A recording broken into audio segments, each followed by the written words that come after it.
Hi everyone, welcome back to the Bright Coaching Classes. I am Charandeep Singh. So as ਤੁਹਾਨੂੰ पता सी NCERT chapters करते पे थे। Chapter 1 complete हो चुका है। अज आप स्टार्ट करांगे chapter number 2 that is polynomial. Already chapter 2 की जो बेसिक वीडियो सी ठीक है डैट वॉज अबाउट कंसैप्ट वो असी बना चुके हैं। मैं डिस्क्रिप्शन च लिंक ऐड कर दाँगा, अदरवाइज तुम मेरी प्लेलिस्ट जाके देख सकते हो पॉलिनोमियल्स की। ठीक है, फिर भी आप पॉलिनोमियल्स थोड़ा बहुत स्टार्टिंग तो करांगे ताकि समझ आ सके। ठीक है, तो starting our chapter that is polynomials. First जो स्टूडेंट्स ना पहली बार चैप्टर देख रहे हैं तो लिए क्वेश्चन है ਤੁਹਾਨੂੰ ਕੀ ਲੱਗਦਾ है कि जो आप टर्म्स लिखते थे अलजैब्रिक एक्सप्रैशन के, ठीक है, सो अगर इक्वेशन लिखते पे हैं कोई भी टर्म सपोज x + 5 = 0 तो x की वैल्यू कितनी होती सी लाइक आप क्यों सॉल्व कर लगे पॉलिनोमियल से गल करते हैं वी नो = 0 तो ट्रांसपोज करके वैल्यू काटनी है। But what if equation in square x² + x + 5 = 0 फिर x दी वैल्यूज की होनी है। What is equation in cube x³ फिर दैन x² दैन कुछ 0 फिर वैल्यूज की होनी। जो भी कोई अलजैब्रिक एक्सप्रैशन पावर्स च आना शुरू हो जाता है ना उस पावर्स में सॉल्व करने लिए वी यूज़ पॉलिनोमियल्स। वैसे पावर्स वाले एक्सप्रैशनस ही पॉलिनोमियल्स कहते हैं, पर उन्होंने कन्वर्ट करने लिए एक्स दी वैल्यूज फाइंड करनी असं पॉलिनोमियल्स तो नैक्सट स्टैप करते हैं। तो स्टार्ट करते हैं what is polynomials. Simple definition तो शुरू करते हैं। Definition is a polynomial is an algebraic expression. ठीक है, कैसा अलजैब्रिक एक्सप्रेशन है consisting of variables, coefficients, exponents combined using addition, subtraction, multiplication. ठीक है, एक ऐसा एक्सप्रैशन जिस वेरिएबल्स भी होंगे, कोफिशिएंट्स भी होंगे, एक्सपोनेंट्स भी होंगे। ठीक है, एंड जो सारे ने आपस में एडिशन, सबट्रैक्शन या मल्टीप्लिकेशन के नाल लगे होंगे। कभी भी वेरिएबल किसी नंबर को डिवाइड च नहीं लिखा जाएगा। तो जिन्हें मर्जी पॉलिनोमियल इक्वेशन देख लो, you can never find any number divide by variable. Variable कभी भी डिवीजन च नहीं आ सकता। It can be multiplication, addition और सबट्रैक्शन। ठीक है, सो स्टार्ट करते हैं सिंपल। अगर पॉलिनोमियल्स की बेस तो गल करिए तो पॉलिनोमियल्स की टाइप्स होंगे ने कुछ टाइप्स ने on the basis of numbers, number of terms. ठीक है, कुछ टाइप ने on the basis of exponent और you can say power of the variable. अगर नंबर ऑफ टर्म्स की गल करिए, अगर सिर्फ one term is there, only one term is there, so we say it is a monomial है ना। For example x only variable is there, it is a monomial. अगर दो टर्म्स ने तो binomial, for example x + 2। And अगर तीन terms ने तो trinomial, for example x² + x + 3। Variable change हो सकता है, ये मैटर नहीं करता कि वेरिएबल हमेशा x ही होएगा। Any variable can be there, but number of terms according variable change होते रहें। ठीक है, and then power. Now what is exponent और power rule? We can say the highest power of variable. किसी भी पॉलिनोमियल जगह हाईएस्ट पावर होएगी तो उसको कहते हैं डिग्री ऑफ पॉलिनोमियल। ठीक है, highest power of polynomial is also known as degree of polynomial. अगर डिग्री 1 होएगी then we say it is a linear polynomial or you can say linear equation। ठीक, अगर डिग्री 2 है, डिग्री 2 का means छोटे degree वाली टर्म्स भी है ने, छोटी पावर वाली टर्म्स भी है ने, बट हाईएस्ट पावर 2 ही है। 2 तो अलावा कोई और पावर हाईएस्ट नहीं है। ठीक है, अगर ऐसा कोई सीन आ रहा है कि हाईएस्ट पावर 2 है, then we say this is known as quadratic polynomial. And अगर डिग्री 3 है, छोटियाँ भी हो सकती हैं, या हो सकता छोटियाँ ना ही हो, सिंपल x³ तो बाद 4 आ जाए, so it is known as cubic polynomial. ठीक है, 10th बोर्ड में आप सिर्फ एक तरह का पॉलिनोमियल पढ़ना डैट इज क्वाड्रेटिक इक्वेशंस। असं क्वाड्रेटिक पॉलिनोमियल की गल करांगे for solving the equations, and linear equations की भी गल करांगे that is in chapter linear equation in 2 variables. ठीक है, तो आप दोनों की गल करनी क्वाड्रेटिक एंड लीनियर। क्यूबिक वाला खास नहीं करेंगे, पर कुछ रूल्स अगर कितने आएंगे क्वाड्रेटिक के या क्यूबिक वाले वो असीं जरूर करा बोर्ड के वास्ते। ठीक है, तो स्टार्ट करते हैं पॉलिनोमियल्स नूं। अगर किसी पॉलिनोमियल की जनरल इक्वेशंस की गल करिए, लाइक जनरली पॉलिनोमियल की लिख सकते हैं। ठीक है, दैट मीनस असीं क्या polynomials number of terms and degrees. तो टर्म्स भी इनफाइनाइट हो सकती हैं, डिग्रीज भी इनफाइनाइट हो सकती है ना। तो अगर सपोज करिए कि n टर्म्स ने, n ही पावर है, n is any number 1 2 3 4 so on। तो सारी डिग्री पॉलिनोमियल इक्वेशन बन सकती है a0 x n + a1 x n - 1 plus a2x(n-2) so on an(x0) is equal to 0।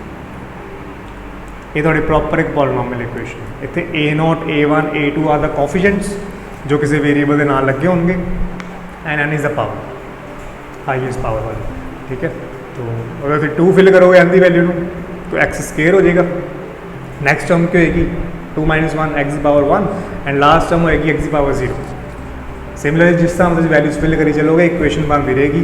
उत्थे a0, a1, a2, a3 अपने हिसाब ਨਾਲ कुछ भी हो सकता है ना, क्योंकि असी क्वाड्रेटिक इक्वेशन की गल करनी है एंड सो आप एक जनरल इक्वेशन क्वाड्रेटिक की करांगे। जनरल क्वाड्रेटिक इक्वेशन सारे माइंड च रखियो बिकॉज आप आगे यूज़ करना है इसमें। Equation is ax² plus bx plus c is equal to 0, ठीक है। ये थोड़ी quadratic equation. Here we have 2 degree polynomial x² and coefficient of x² is a, coefficient of x is b and constant term is c and it will be equal to 0, right। so next चलते हैं। Next असी solve करने की गल करनी है equation को solve किस तरह करना। तो सर कोई चीज़ है data called zeros of polynomial. Now what are zeros of polynomial? देखो जीरोज एक ऐसी चीज़ है जो कह लो पॉलिनोमियल x की वैल्यू है, it is value of x।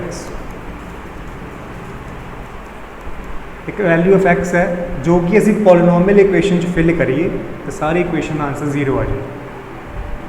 समझो, a value of x which you can fill in polynomial and answer is 0। अगर कोई ऐसी x की वैल्यू जिसमें पॉलिनोमियल फिल कर दो आंसर 0 आता, that is 0 of the polynomial, ठीक है। तो फॉर एग्जाम्पल अगर कोई एग्जाम्पल लईए असी 1 डिग्री पॉलिनोमियल की गल करते हैं बिकॉज 9th क्लास तक आप करते रहे हैं। For example you have polynomial x plus 5, तो x की असी कि वैल्यू होएगी जिस दे लिए सारा पॉलिनोमियल 0 हो जाएगा? दसो किया तुम ऑलरेडी कोशिश किया। असी जो 9th क्लास चैप्टर 2 करते थे तो फर्स्ट चैप्टर 2nd चैप्टर की फर्स्ट एक्सरसाइज यही सी, उसका लास्ट क्वेश्चन सीगा find the zeros of polynomial, ठीक है। तो सिंपल तरीका ये सीगा आप इक्वल टू 0 कर देने थे। तो x plus 5 is equal to 0, तो ट्रांसपोज होने के बाद x की वैल्यू कितनी आ गई -5। That means if we fill -5 in this equation answer will be 0। सही है, ये तो होगी लीनियर इक्वेशन की गल। But if there is a quadratic equation, अगर क्वाड्रेटिक होगी फिर की करा? Suppose x² minus x plus what we के सपोज 3 और 2 कुछ भी होएगा, तो फिर की करोगे तुम? ना इतने अगर इक्वल टू 0 फिल करोगे इसमें तो ट्रांसपोज करने तो बाद भी x² minus x as a variables रहने जो सॉल्व नहीं हो सकते। सो इन्हों के जीरोज फाइंड कराते अपने अपने मैथड, ठीक है। So they are 2 method to find the zeros. One is splitting of terms method and second is quadratic formula. ये दोनों मैथड ही आप करने चैप्टर 2nd असी करांगे splitting of term method and chapter 4 quadratic equation असी करांगे क्वाड्रेटिक फॉर्मूला, ठीक है। सो फर्स्ट ही असी स्प्लिटिंग करने तो पहले एक सिंपल चीज़ करते हैं, समझ लिए कि 0 की होंगे ने जैसी x की वैल्यू जिसमें फिल करो आंसर 0 आ जाए। हाँ एक गल याद रखियो, जिनी हाईएस्ट पावर या डिग्री होएगी उन्नियां ही जीरोज होएंगे, दैट मीन उन्नियां ही x दी वैल्यूज निकलणगियां जिन्होंने फिल करके आंसर 0 आ सकता है। हाँ लीनियर इक्वेशन देखो तो x की हाईएस्ट पावर कितनी है 1 है, दैट मीन इसकी सिर्फ एक ही ऐसी वैल्यू आ सकती है जिसके करके आंसर 0 आ जाए, उसके अलावा कोई वैल्यू नहीं होएगी। सही, दैन नीचे बात देखो x² डिग्री कितनी है 2, डैट मीन्स इसलिए मैक्सिमम कितनी वैल्यूज हो सकती हैं 2 ऐसा वैल्यूज हो सकती हैं जिसके लिए आंसर क्या आएगा 0 है, ठीक है। सो यही तो याद रखना है, अगर 3 पावर होगी तो 3 जीरोज आएंगे, डैट मीन्स अगर तुम कितने भी क्वाड्रेटिक इक्वेशन आएगी अगे जाके तो जीरोज फाइंड करने कहेंगे तो डिग्री देख के करो। कई बार आंसर जो 1 0 निकलता है आंसर च और एक होर 0 आएगा ही आएगा, हो सकता दोनों 0 सेम हो, तो कितने भी जो कंडीशन यहो जी होएगी असी सारियां शो करके प्रूव करके लैके आवांगे, ठीक है। सो नाउ स्टार्ट करते हैं exercise number 2.1। Okay, one more thing, जो भी एक क्वाड्रेटिक पॉलिनोमियल है इसको असी ग्राफिकल फॉर्म से रिप्रजेंट कर सकते हैं, ठीक है। साढ़े ग्राफिकल कर्व्स बन सकते हैं इहदे नाल कोई भी पॉलीनोमियल बिकॉज अगर तुम सिंपल गल करो ना लीनियर इक्वेशनस की तो लीनियर इक्वेशन में लाइनस बनदियाँ सी तुम लीनियर इक्वेशन एक्स की वैल्यूज फिल करोगे तो एक लाइन ड्रो हो जाएगी पर अगर क्वाड्रेटिक इक्वेशन की गल करोगे इतने तुम जो वैल्यूज फिल करोगे तो कर्व्स बनणगे बिकॉज वैल्यूज वेरी करती पे ने तो सारे को एक्सएस 2.1 भी कर्व्स के अकॉर्डिंग है ठीक है। तो स्टार्ट करते हैं एक्सएस 2.1 question number 1 and question number 2 ठीक है दोनों नाल करांगे। क्वेश्चन के अकॉर्डिंग ये पूछ रहे हैं कि graph of y is equal to P X is given like ये एक्स एक्सिस है तो वाई एक्सिस गिवन है कि ग्राफ गिवन है एक पॉलीनोमियल सॉल्व करने तो बाद इक्वेशन बनी लैट मीनस जो लाइन आई है थोड़ी ये किसी पॉलीनोमियल सॉल्व करने तो बाद निकली है तो you have to find number of zeros इस ग्राफ में देख के सिर्फ दसो कि जीरोस कितनियां होनी तो एक असं तो कहे दो मैथड्स में जीरोस फाइंड करते हैं one is spreading of terms and second is quadratic formula no graph में देख के किस तरह आप दसांगे जीरोस कितनी सिंपल मैथड है तुम कुछ ज़्यादा कंडीशंस नहीं करनी only see how many times the curve or you can say the axis formed by the equation is cutting the x-axis जो कर्व एक इक्वेशन ने बनाया वो एक्स एक्सिस ਨੂੰ किन्ने टाइम्स कट करता पाया या किन्ने टाइम्स इंटरसैक्ट करता पाया वही ਤੁਹਾਡੀਆਂ नंबर ऑफ जीरोज होंगे। फॉर एग्जांपल इस क्वेश्चन में देखो कि यह वाला कर्व है जो ਤੁਹਾਡਾ किन्ने टाइम्स कट करता पाया एक्स एक्सिस ਨੂੰ ना वो एक्स एक्सिस ਨੂੰ तो कट कर ही नहीं रहा है ना it is only cutting on the Y axis so here number of zeros are 0 इस इक्वेशन की कोई भी जीरो नहीं है डैट मीन इस ग्राफ की इक्वेशनस में असी कभी सॉल्व नहीं कर सकते अगर जीरो कोई फाइंड नहीं होगी ओके डैट मीनस नैक्सट करिए तो अगेन तो ग्राफ गिवन है Y is equal to P X figure देखो यह कर्व बनाया पूरा we have to find number of zeros हूँ चैक करो ग्राफ एक्स एक्सिस ਨੂੰ किन्ने बारी कट करता है तो देख रहे हैं यह ग्राफ चल रहा है इतों सो सिर्फ एक टाइम ही कट हो रहा so that is number of zero is 1 इस इक्वेशन की जीरो की होगी एक ही जीरो होगी ईजी है तो तुम सिंपल ये देखना है ग्राफ में ऑब्जर्व करके कि इस ग्राफ के अकॉर्डिंग नंबर ऑफ जीरोज किन्नियां ने तो तुम देखोगे भी जो कर्व बनती पई है वो कितनी बारी एक्स एक्सिस ਨੂੰ कट कर दी तो जीरोज आ जाएंगे थोड़ी ठीक है।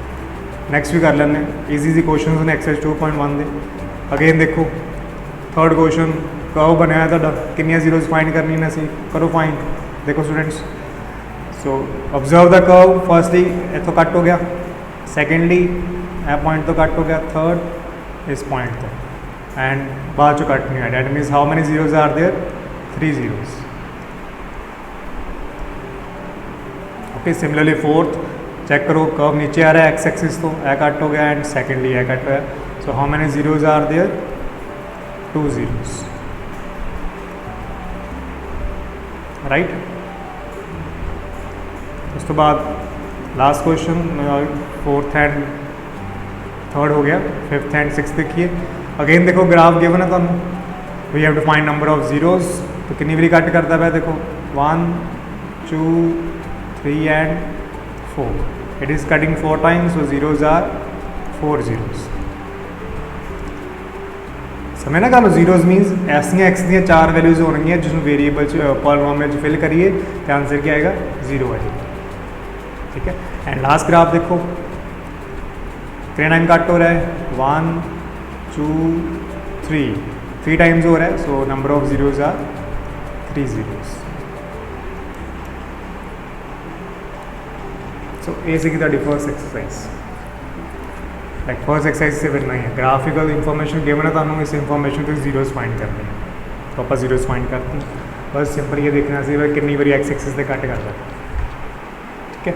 सो अज असी की किया अज आप सिंपली एक पॉलीनोमियल की होंगी है इक्वेशन उसकी डेफिनेशन की है एंड दैन कुछ types then zeros of polynomial की चीज़ ने एंड ग्राफिकल मैथड आप जीरोज किस तरह फाइंड कर सकते हैं नैक्सट वीडियो जो आप ये करा भी जीरोज में सॉल्व किस तरह किया जाता डैट मीनस आप ये करा कि जीरोज जो निकलदियाँ ने स्प्रैडिंग ऑफ टर्म मैट्रिक्स नाल किवें निकलदियाँ एंड कि वो जीरोज सही ने या गलत ने उसकी वेरीफिकेशन भी करा बिकॉज उसकी वेरीफिकेशन तुसीं ही करनी है पेपर में क्योंकि जीरोज मीनस कोई दो वैल्यूज़ तो वैल्यूज़ ਤਾਂ ਇਨਫਾਈਨਾਈਟ ਹੁੰਦੀਆਂ ਨੇ, ਕੋਈ ਵੀ ਦੋ ਆ ਸਕਦੀਆਂ, ਨੰਬਰਸ ਆਰ ਇਨਫਾਈਨਾਈਟ, ਪਰ ਕੀ ਉਹ ਦੋ ਵੈਲਿਊਜ਼ ਸਹੀ ਹੈ ਕਿ ਨਹੀਂ ਸਹੀ, ਇਸ ਦੀ ਵੈਰੀਫਿਕੇਸ਼ਨ ਵੀ ਆਪਾਂ ਨਾਲ ਹੀ ਕਰਾਂਗੇ। ਠੀਕ ਹੈ, ਸੋ ਇੱਕ ਵਾਰੀ ਜੋ ਆਪਾਂ ਕੀਤਾ ਸਾਰੇ ਕੁਐਸਚਨਸ ਇਹਨੂੰ ਗੋ ਥਰੂ ਹੋਵੋ, ਠੀਕ ਹੈ, ਵੀਡੀਓ ਦੁਬਾਰਾ ਦੇਖੋ ਐਂਡ ਉਸ ਤੋਂ ਬਾਅਦ ਅਸੀਂ ਨੈਕਸਟ ਟਰਾਈ ਕਰਾਂਗੇ ਜ਼ੀਰੋਜ਼ ਆਫ ਪੋਲੀਨੋਮੀਅਲ, ਉਸ ਦੀ ਇਕੁਏਸ਼ਨ ਨੂੰ ਸਮਝਾਂਗੇ, ਜ਼ੀਰੋਜ਼ ਕਿਵੇਂ ਫਾਈਂਡ ਕਰੀਦੀਆਂ ਨੇ, ਵੈਰੀਫਿਕੇਸ਼ਨ ਕਿਸ ਤਰ੍ਹਾਂ ਕਰੀਦੀ ਹੈ, ਦੈਨ ਆਪਾਂ splitting of term method. Right students, so I hope ਤੁਹਾਨੂੰ ਅੱਜ ਦੀ ਕਲਾਸ ਸਮਝ ਲੱਗੀ ਹੋਏਗੀ। ਠੀਕ ਹੈ, ਇਹਨੂੰ ਸਮਝੋ, ਕੋਈ ਵੀ ਡਾਊਟ ਹੈ ਕਮੈਂਟ ਸੈਕਸ਼ਨ 'ਚ ਲਿਖ ਸਕਦੇ ਹੋ, ਅਸੀਂ ਨੈਕਸਟ ਵੀਡੀਓ 'ਚ ਡਾਊਟ ਕਲੀਅਰ ਕਰਾਂਗੇ। Okay, so bye everyone, take care, hard work ਕਰਦੇ ਰਹੋ ਬਿਕੋਜ਼ NCERT ਸਾਰੇ ਕੁਐਸਚਨਸ ਹੀ ਆਪਾਂ ਕਰਨੇ ਨੇ। ਉਸ ਤੋਂ ਬਾਅਦ ਟਰਾਈ ਕਰਾਂਗੇ ਰੈਫਰੈਂਸ ਬੁੱਕਸ ਵੀ, ਸੋ ਮਿਸ ਨਹੀਂ ਕਰਨਾ ਕੁਝ ਵੀ। ਕੁਐਸਚਨਸ ਬੜੇ ਸਿੰਪਲ ਸੀਗੇ, ਸੋ ਇਸ ਵੀਡੀਓ ਵਿੱਚ ਕੋਈ ਵੱਡਾ ਕਨਸੈਪਟ ਨਹੀਂਗਾ, ਲਾਈਕ ਤੁਹਾਨੂੰ ਕੋਈ ਯਾਦ ਕਰਨ ਵਾਲਾ ਨਹੀਂ ਹੈ, ਬਸ ਹਾਂ ਇੰਨਾ ਕਨਸੈਪਟ ਜ਼ਰੂਰ ਹੈ ਕਿ ਤੁਹਾਨੂੰ ਪੋਲੀਨੋਮੀਅਲਸ ਦਾ ਪਤਾ ਹੋਣਾ ਚਾਹੀਦਾ, ਪੋਲੀਨੋਮੀਅਲਸ ਕੀ ਨੇ, ਜ਼ੀਰੋਜ਼ ਕੀ ਨੇ, ਬਿਕੋਜ਼ ਜ਼ੀਰੋਜ਼ ਆਰ ਇੰਪੋਰਟੈਂਟ ਹੈ ਨਾ। ਬਿਕੋਜ਼ ਸਪੋਜ਼ ਕਿਸੇ ਬੱਚੇ ਨੂੰ ਜ਼ੀਰੋਜ਼ ਬਾਰੇ ਨਹੀਂ ਪਤਾ ਕਿ ਜ਼ੀਰੋਜ਼ ਕੀ ਹੁੰਦਾ, ਤੈਨੂੰ ਸੋਲਵ ਹੀ ਕਰਕੇ ਆਏਗਾ ਪੇਪਰ ਵਿੱਚ, ਕਿਉਂਕਿ ਆਪਾਂ ਫਾਈਂਡ ਤਾਂ ਜ਼ੀਰੋਜ਼ ਹੀ ਕਰਨੀ ਹੈ ਨਾ। ਐਂਡ ਜ਼ੀਰੋਜ਼ ਦਾ ਇੱਕ ਹੋਰ ਨਾਮ ਹੁੰਦਾ ਹੈ roots, they can say zeros and roots of the polynomial. Okay, so ਇਸ ਨੂੰ ਦੇਖੋ, ਸਟੱਡੀ ਕਰੋ ਐਂਡ ਪ੍ਰੋਪਰ ਰਿਵੀਜ਼ਨ ਲਈ ਜਾਂ ਕਰੋ ਬੇਸ ਦੇ ਲਈ ਆਪਾਂ ਪਿਛਲੀ ਵੀਡੀਓ ਦੇਖ ਸਕਦੇ ਹੋ, ਮੈਂ ਡਿਸਕ੍ਰਿਪਸ਼ਨ 'ਚ ਪਲੇਲਿਸਟ ਪਾ ਦਾਂਗਾ ਐਂਡ ਉਸਨੂੰ ਪ੍ਰਿਪੇਅਰ ਕਰਕੇ ਆਪਾਂ ਨੈਕਸਟ ਵੀਡੀਓ 'ਚ ਨੈਕਸਟ ਐਕਸਰਸਾਈਜ਼ ਕਰਾਂਗੇ, exercise 2.2। Okay, so bye everyone, take care. Okay students, ਮਿਲਦੇ ਹਾਂ ਨੈਕਸਟ ਵੀਡੀਓ ਵਿੱਚ।